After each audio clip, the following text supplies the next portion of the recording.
നമസ്കാരം. എല്ലാ മാന്യ സുഹൃത്തുക്കൾക്കും സിനിമ എന്ന യൂട്യൂബ് ചാനലിന്റെ ഏറ്റവും പുതിയ വീഡിയോയിലേക്ക് സ്വാഗതം. ഞാനിന്ന് നിങ്ങൾക്ക് മുമ്പിൽ വന്നിരിക്കുന്നത് ഉണ്ണി മുകുന്ദൻ നായകനായി ഇന്ന് തിയേറ്ററുകളിലെത്തിയ മാർക്കോ എന്ന് പറയുന്ന ചിത്രത്തിന്റെ റിവ്യൂ നിങ്ങളുമായിട്ട് പങ്കുവെക്കാൻ വേണ്ടിയാണ്.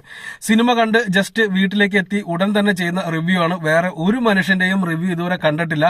മാത്രമല്ല ഈ പറയുന്ന കാര്യങ്ങളെല്ലാം പൂർണ്ണമായിട്ടും സിനിമ കണ്ടപ്പോൾ അല്ലെങ്കിൽ അതിനുശേഷം ഒക്കെ എനിക്ക് തോന്നിയ കാര്യങ്ങൾ മാത്രമാണ്.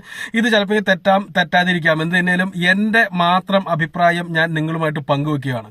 ഇത് വേണമെങ്കിൽ നിങ്ങൾക്ക് വിലയിരുത്താം, അല്ലെങ്കിൽ നിങ്ങൾക്ക് ഇത് തള്ളിക്കളയാം. എന്ത് തന്നെയാലും നിങ്ങളുടെ ഇഷ്ടം. ഓക്കെ, അപ്പൊ നമ്മൾ ഡയറക്റ്റ് വീഡിയോയിലേക്ക് കടക്കുന്നതിന് മുമ്പ് നമ്മൾ സ്ഥിരമായിട്ട് പറയുന്ന ഒരു കാര്യമുണ്ട്. ഈ സിനിമ നല്ലതാണോ ചീത്തയാണോ എന്ന് അറിയാൻ വേണ്ടി മാത്രമായിട്ട് ആരെങ്കിലും ഈ വീഡിയോ കാണുന്നുണ്ട്, അതായത് പൂർണ്ണമായിട്ടും വീഡിയോ കാണുന്ന താല്പര്യമില്ലാത്ത ആരെങ്കിലും കാണുന്നുണ്ട് എന്നുണ്ടെങ്കിൽ ഒറ്റ വരിയിൽ ഉത്തരം പറയാം. ഈ സിനിമ എ സർട്ടിഫിക്കറ്റ് കിട്ടിയ സിനിമയാണ്. 18 വയസ്സിന് മുകളിൽ പ്രായമുള്ള ആളുകൾ മാത്രം കാണേണ്ട സിനിമയാണെന്ന് തുടക്കം മുതൽ തന്നെ ചിത്രത്തിന്റെ അണിയറ പ്രവർത്തകർ വരെ വന്ന് പറയുന്നത് നമ്മൾ കേട്ടു. സിനിമ നല്ലതാണോ ചീത്തയാണോ എന്ന് അറിയാൻ വേണ്ടി ഇപ്പൊ നിൽക്കുന്നവരോട് എനിക്കും അത് തന്നെയാണ് പറയാനുള്ളത്. ക്രിസ്മസ് ഒക്കെയാണ് വരാൻ പോകുന്നത്. ഫാമിലിയൊക്കെ ആയിട്ട് ഏതെങ്കിലും ഒരു നല്ല പടം കാണാം എന്ന് കരുതി ആരെങ്കിലും മാർക്കോ കളിക്കണം തിയേറ്ററിന്റെ അടുത്തേക്കടെ പോലും പോയേക്കരുത്. ഈ 18 വയസ്സ് എന്നതിനേക്കാൾ അപ്പുറമായിട്ട് അതിൽ കൂടുതൽ എനിക്ക് 18 കഴിഞ്ഞു എന്നും പറഞ്ഞുകൊണ്ട് ആരും തിയേറ്ററിൽ പോകാൻ നിൽക്കരുത്. എനിക്ക് അത് കാണാനുള്ള മനക്കട്ടിയും പക്വതയും ഉണ്ടോ എന്നുകൂടി വിലയിരുത്തിയിട്ട് വേണം ഈ സിനിമ കാണാനായിട്ട് പോകാൻ. നിങ്ങൾ കാണുവാനായിട്ട് ടിക്കറ്റ് എടുത്ത് അകത്ത് കയറുകയാണ് എന്നുണ്ടെങ്കിൽ നിങ്ങൾ നിങ്ങളുടെ ജീവിതത്തിൽ കണ്ടിട്ടുള്ളതിൽ വെച്ച് ഏറ്റവും ഭയാനകമായിട്ടുള്ള, ഏറ്റവും ഭീകരമായിട്ടുള്ള എക്സ്പീരിയൻസ് ആയിരിക്കും നിങ്ങൾക്ക് ഈ സിനിമ നൽകാൻ പോകുന്നത്. ഇതാണ് സിനിമ നല്ലതാണോ ചീത്തയാണോ എന്ന് അറിയാൻ വേണ്ടി വന്നിരിക്കുന്നവരോട് എനിക്ക് പറയാനുള്ളത്. കാരണം ഇതുപോലുള്ള സിനിമകൾ ചിലർക്ക് ഇഷ്ടപ്പെടത്തില്ല, ചിലർക്ക് ഇഷ്ടപ്പെടും. ഇഷ്ടപ്പെടുന്ന ആളുകളുടെ ലൈഫിലെ ഏറ്റവും ഗംഭീരമായിട്ടുള്ള എക്സ്പീരിയൻസ് ആയിരിക്കും ഇത് നിങ്ങൾക്ക് നൽകാൻ പോകുന്നത് എന്ന് മാത്രം പറയാം. ഇനി നമ്മൾക്ക് ഡയറക്റ്റ് വീഡിയോയിലേക്ക് കിടക്കാം. അതിനു മുമ്പ് ചെറിയൊരു റിക്വസ്റ്റ്. നിങ്ങൾ ആദ്യമായിട്ടാണ് ഈ ചാനൽ കാണുന്നത്, അതല്ല ഇനിയും നിങ്ങൾ ഈ ചാനൽ സബ്സ്ക്രൈബ് ചെയ്യാത്തവരാണ് എന്നുണ്ടെങ്കിൽ ദയവ് ചെയ്ത് ഈ ചാനൽ ഒന്ന് സബ്സ്ക്രൈബ് ചെയ്യണമെന്ന് ഞാൻ നിങ്ങളോട് വിനീതമായി അഭ്യർത്ഥിക്കുന്നു. ഓക്കെ, അപ്പൊ നമ്മൾ കാര്യത്തിലേക്ക് കടക്കുന്ന സമയത്ത് സിനിമ പൂർണ്ണമായിട്ടും ഈ പറഞ്ഞ എന്നെ സംബന്ധിച്ച് പൂർണ്ണമായിട്ടും തുടക്കം മുതൽ അവസാനത്തെ സെക്കൻഡ് വരെ എന്നെ വളരെയധികം എന്റർടൈൻ ചെയ്യിപ്പിച്ചു എന്നുള്ള കാര്യത്തിൽ ഒരു സംശയവുമില്ല. ഞാൻ തുടക്കമത്തെ പറഞ്ഞിരുന്നത് ഇത് എന്റെ മാത്രം അഭിപ്രായമാണെന്ന്. അപ്പോൾ ഞാൻ ഇതുപോലുള്ള സിനിമകൾ കുറെ അധികം കാണുന്ന വ്യക്തിയാണ്. അത് കൊറിയൻ സിനിമകളിലാണ് നമ്മൾ ഇത്രയും ഭീകരമായിട്ടുള്ള ക്രൈമൊക്കെ നമ്മൾ കാണാറുള്ളത്. കൊറിയൻ സിനിമകളിൽ മാത്രമല്ല ചില ഹോളിവുഡ് സിനിമകളിലും കാണാറുണ്ട്. പക്ഷെ ഹോളിവുഡ് സിനിമകളിൽ കാണിക്കുന്നതിനേക്കാൾ ഭീകരമായിരിക്കും കൊറിയൻ സിനിമകളിൽ കാണിക്കുന്നത്. അതിന്റെയൊക്കെ 1000 മടങ്ങ് ഭീകരതയാണ് ഈ സിനിമയിൽ നിങ്ങൾ കാണാൻ പോകുന്നത്. അപ്പോ ആ ഒരു ടൈപ്പ് സിനിമകൾ ഇഷ്ടപ്പെടുന്നവരുടെ ഒരു ലൈഫ് ടൈം ബെസ്റ്റ് സിനിമകളുടെ ലിസ്റ്റിൽ പെടുത്താവുന്നതായിരിക്കും മാർക്കോ. അതല്ല ഒരല്പം ചോര കണ്ട തല ഇറങ്ങി വീഴുന്നവരൊന്നും മറ്റേ ഈ പടത്തിലേക്ക് പോയേക്കരുത്. കാരണം ഇത് ഒരു പ്രോപ്പർ ആക്ഷൻ സിനിമയാണ്. 2024 എന്ന് പറയുന്ന ഈ വർഷം മലയാളികളെ സംബന്ധിച്ച് കുറെ അധികം നല്ല സിനിമകൾ നമുക്ക് കാണാൻ സാധിച്ചു. കോമഡിയുടെ ഭാഗത്തിലായാലും ലവ് സ്റ്റോറിയുടെ ഭാഗത്തിലായാലും ഭീകരതയുടെ ഹൊറർ സിനിമകളുടെ ഭാഗത്തിലായാലും ഒക്കെ നമുക്ക് കാണാൻ സാധിച്ചു.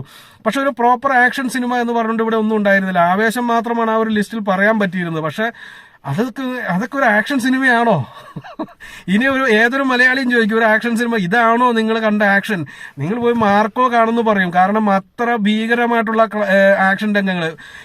ഒരു ചുമ്മാ ഒരു സാധനം പറയും. ഞാൻ ഇതിന്റെ പടത്തിന് ഇന്റർവെല്ലായി കഴിയുമ്പോൾ ഞാനൊരു പോസ്റ്റ് ഇട്ടിരുന്നു, ഫസ്റ്റ് ഹാഫ് തീയാണെന്ന് പറഞ്ഞു. കാരണം ഫസ്റ്റ് ഹാഫ് കണ്ട് ഇറങ്ങി രോമം എണീറ്റ് നിന്നിട്ട് പിന്നെ അവിടെ നിന്ന് ഡാൻസ് കളിക്കുന്നത് മാത്രമാണ് രോമത്തിന്റെ ഒരു പണി എന്ന് പറയാം. അത്രയധികം രോമാഞ്ചം നൽകുന്ന സീനുകളാണ് ഫസ്റ്റ് ഹാഫിലുള്ളത്. അതെല്ലാം കണ്ട് പുറത്തിറങ്ങി ഒരു സിഗരറ്റൊക്കെ വലിക്കുന്ന സമയത്ത് ഞാൻ ആ പോസ്റ്റ് ഇട്ടത്. കാരണം എന്നെ ആ സമയത്ത് വരെ ഒരു മലയാള സിനിമ ഇത്രയധികം ത്രില്ല് അടിപ്പിച്ചിട്ടില്ല ഫസ്റ്റ് ഹാഫിൽ. പക്ഷെ വരാനിരിക്കുന്നത് എന്തായിരുന്നു എന്ന് ഞാൻ അറിഞ്ഞിരുന്നില്ല എന്നതാണ് സത്യം. കാരണം സെക്കൻഡ് ഹാഫ് തുടങ്ങിയപ്പോൾ ഫസ്റ്റ് ഹാഫിന്റെ ഒരു ആദ്യത്തെ പടം തുടങ്ങുന്നതുമായി ബേസ് ചെയ്തിട്ടുള്ള കുറച്ചൊരു ലാഗൊക്കെ ഉണ്ടാവില്ല. ലോകല്ല, ആ ഒരു കഥാപാത്രങ്ങളെ പരിചയപ്പെടുത്തുക, ഹീറോയിന്റെ ഇൻട്രൊഡക്ഷന് വേണ്ടി വെയിറ്റ് ചെയ്യുക, അങ്ങനെയുള്ള നോർമൽ സംഭവങ്ങളൊക്കെ അവിടെ ഫസ്റ്റ് ഹാഫിൽ കുറച്ച് ടൈം മാറ്റി വെച്ചിട്ടുണ്ടെങ്കിൽ പിന്നെ ഇങ്ങോട്ട് ഫുള്ള് രോമാഞ്ചിഫിക്കേഷനാണ്. അതിനുശേഷം ഫസ്റ്റ് ഹാഫ് കഴിഞ്ഞ് ഇന്റർവെല് കഴിഞ്ഞ് സെക്കൻഡ് ഹാഫ് തുടങ്ങുമ്പോൾ തൊട്ട് ഒരു മാലപ്പടക്കത്തിന് തീ കൊടുത്തു കഴിഞ്ഞാൽ, ചുമ്മാ പറയുകയാണെന്നുണ്ടെങ്കിൽ ഫസ്റ്റ് ഹാഫിന്റെ ഇന്റർവെൽ എന്ന് എഴുതി കാണിക്കുന്നതിന് മുമ്പ് ഒരു ഭീകരമായിട്ടുള്ള ഒരു ഫൈറ്റ് രംഗമുണ്ട്. ഏകദേശം ഒരു 10 മിനിറ്റോളം നീണ്ടു നിൽക്കുന്ന ഭീകരത എന്ന് പറഞ്ഞ് ഭീകരമായിട്ടുള്ള ഫൈറ്റ് രംഗമാണ്. അപ്പോൾ ആ ഒരു ഫൈറ്റ് രംഗം കഴിയുന്ന അല്ലെങ്കിൽ അത് കണ്ടുകൊണ്ടിരിക്കുന്ന സമയത്ത് എനിക്ക് കൃത്യമായിട്ട് അറിയാം മലയാള സിനിമയിലെ അല്ലെങ്കിൽ മലയാള സിനിമ ചരിത്രത്തിൽ ഇത്രയും ഭീകരത നിറഞ്ഞ ഇത്രയും ഗംഭീരമായിട്ടുള്ള ഒരു ഫൈറ്റ് രംഗം വേറെ കണ്ടിട്ടില്ല എന്നുള്ള കാര്യം ഉറപ്പാണ്. അതായത് മലയാള സിനിമയിലെ ഒരു ഹിസ്റ്ററി ആ ഫസ്റ്റ് ഹാഫിലെ ആ ഇന്റർവൽ പഞ്ചിനുള്ള ആ ഒരു ഫൈറ്റിൽ രചിക്കപ്പെട്ട് കഴിഞ്ഞു.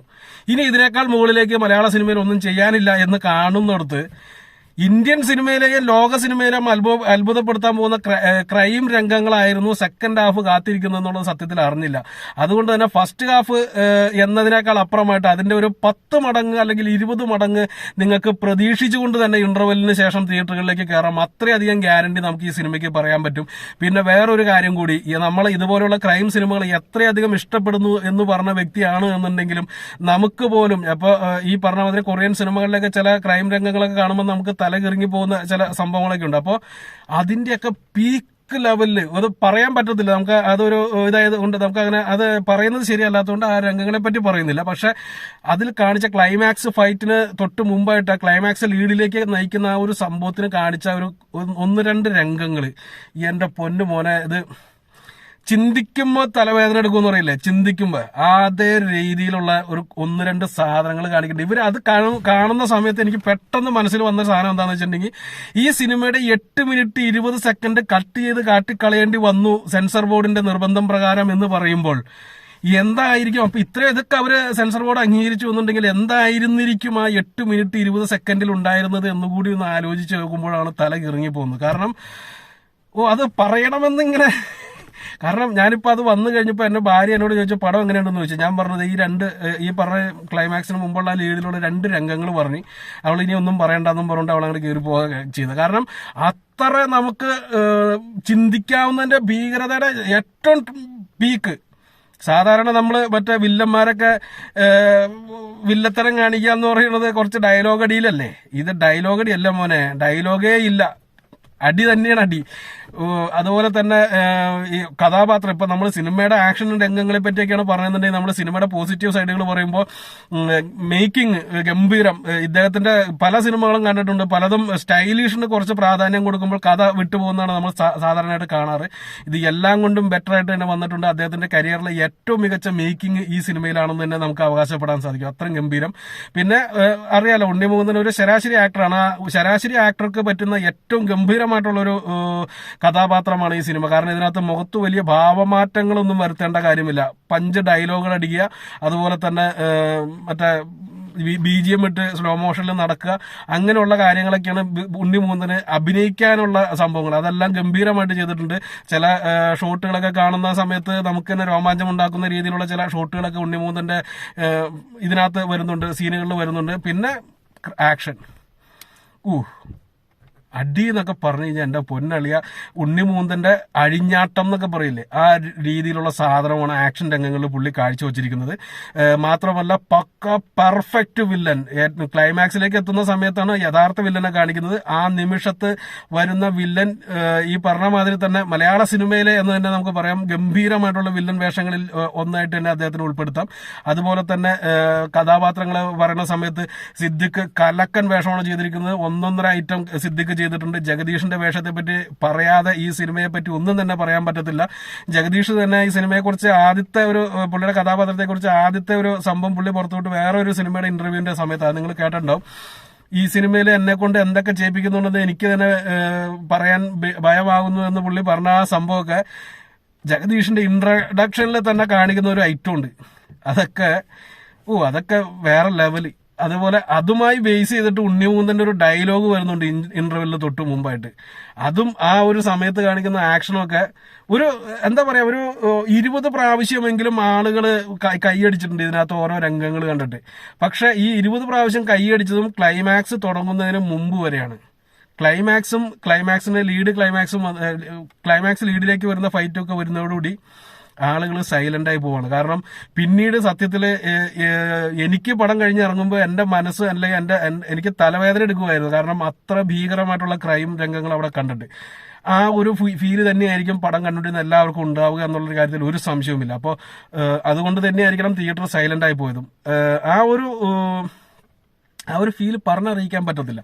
നിങ്ങൾ ഇതുപോലുള്ള ആക്ഷൻ സിനിമകൾ കാണാൻ ആഗ്രഹിക്കുന്നവരാണ് എന്നുണ്ടെങ്കിൽ, അല്ലെങ്കിൽ കില്ലൊക്കെ കണ്ടിട്ട് കിളി പാറിയ ആളുകളൊക്കെയാണ് നിങ്ങൾ എന്നുണ്ടെങ്കിൽ, കില്ലെന്ന് പറയുന്നത് ഈ ആക്ഷൻ സിനിമകളുടെ മുകളിൽ മറ്റേ ഭക്ഷണമൊക്കെ ഉണ്ടാക്കിയിട്ട് എന്തെങ്കിലുമൊക്കെ പോരായ്മ ഇത്തിരി ഉപ്പൊക്കെ വിതറില്ല, അതേമാതിരിയുള്ള ഒരു വിതറിൽ മാത്രമാണ് കില്ല് എന്ന് മാത്രം കരുതുക. ഈ സിനിമ കണ്ടു കഴിഞ്ഞാൽ ഇതിന്റെ 1% താഴെ മാത്രമാണ് കില്ല് എന്ന് പറയുന്ന സിനിമയിൽ ആക്ഷൻ രംഗങ്ങൾ വന്നിട്ടുള്ളൂ. അപ്പോൾ നിങ്ങൾക്ക് ഊഹിക്കാം എന്താണ് ഇതിനകത്ത് കാട്ടിക്കൂട്ടിയിരിക്കുന്നതെന്ന്. നോൺ സ്റ്റോപ്പ് ഫൈറ്റ് ആണ് സെക്കൻഡ് ഹാഫ് വന്നു കഴിഞ്ഞിട്ടുണ്ടെങ്കിൽ. നോൺ സ്റ്റോപ്പ് എന്ന് പറഞ്ഞാൽ നോൺ സ്റ്റോപ്പ് ഫൈറ്റിൽ ചെല്ലുക, ടിക്കറ്റ് എടുക്കുക, കയറുക. ഒരു കാര്യം കൂടി ഒരിക്കൽ കൂടി പറയുന്നു, 18+ എന്ന് പറഞ്ഞാൽ പോലും 18 ആയി, എനിക്ക് 18 വയസ്സായി എന്നും പറഞ്ഞൊന്നും പോകാൻ നിൽക്കണ്ട. ഇതൊക്കെ കാണാനുള്ള ചങ്കുറപ്പും കാര്യങ്ങളും ഉണ്ടെങ്കിൽ മാത്രം പോയി ടിക്കറ്റ് എടുത്താൽ മതി. അല്ലെങ്കിൽ തിയേറ്ററിൽ വാള് വെച്ച് ഇതാക്കാനുള്ള സാധ്യതയുണ്ട്. അപ്പൊ അതൊക്കെ ഒന്ന് കണക്ക് കൂട്ടുക. ഒരിക്കലും കുട്ടികളെ കൊണ്ട് ചിത്രത്തിന് പോകരുത്. സാധാരണ ഉണ്ണിമൂന്തൻ സിനിമകൾക്ക് പെണ്ണുങ്ങളാണ് ഏറ്റവും കൂടുതൽ ടിക്കറ്റ് എടുക്കുന്നത് കാണാറ്, ഏത് സിനിമയ്ക്ക് ഫസ്റ്റ് ഷോ പോയാലും. ഇന്നും ആ ഒരു ചിന്തയിൽ കുറച്ച് പെണ്ണുങ്ങൾ വന്നിട്ടുണ്ടായിരുന്നു. അവരുടെയൊക്കെ സിനിമ കഴിഞ്ഞിട്ടുള്ള അവസ്ഥ എന്താണെന്ന് എനിക്ക് അറിയത്തില്ല. എന്ത് തന്നെയായാലും ഉണ്ണിമൂന്തന്റെ കരിയറിൽ ഇതുവരെ അദ്ദേഹം ചെയ്തതിൽ വെച്ച് ഏറ്റവും ബെസ്റ്റ് സിനിമ എന്ന് തന്നെ പറയാം, ആക്ഷൻ സിനിമകളുടെ വിഭാഗത്തിൽ എടുക്കുമ്പോൾ. പക്ഷെ ഈ ഒരു വിഭാഗം സിനിമകളെ ഇഷ്ടപ്പെടാത്തവർക്ക് ഒരിക്കലും ദഹിക്കില്ലാത്ത ഒരു സിനിമ കൂടിയായിരിക്കും ഇത്.